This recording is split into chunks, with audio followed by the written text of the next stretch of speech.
నక్షత్రములను, అడవులను, కొండలను, లోయలను, సముద్రములను సమస్తాన్ని కలగచేసినటువంటి ఆ దేవుడు, సృష్టికర్త అయినటువంటి దేవుడు, ఆయన మానవుల కొరకు ఈ లోకానికి వచ్చాడు.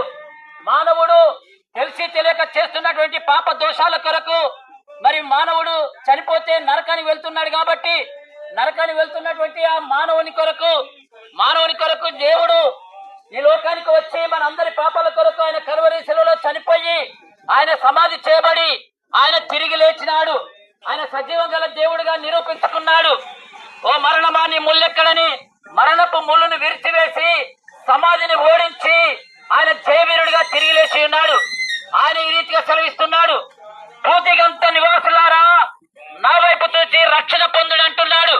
యేసు వైపు చూసి మనందరం కూడా రక్షణ పొందాలని ఆయన మనకు ఆహ్వానాన్ని తెలియపరుస్తుంటున్నాడు.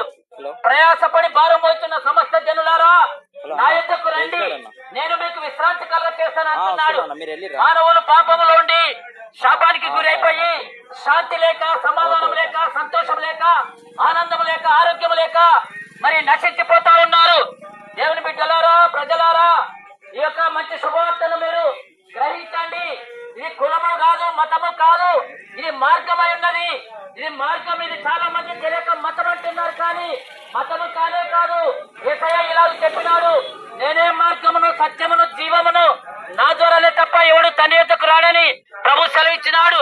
కనుక కుల మతాలను స్థాపించడానికి యేసు ప్రభు ఈ లోకానికి రాలేదు, కానీ ఆయన పరలోక రాజ్యానికి చేర్చడానికి ఆయన ఈ లోకానికి వచ్చాడు. మానవులందరూ కూడా పరలోక రాజ్యం చేరాలని ఆయన ఈ లోకానికి వచ్చాడు. కనుక మానవులందరూ కూడా జ్ఞానులు, మేధావులు, పండితులు, శాస్త్రులు అనేకులు యేసునందు విశ్వాసం ఉంచి రక్షణ పొందుతున్నారు.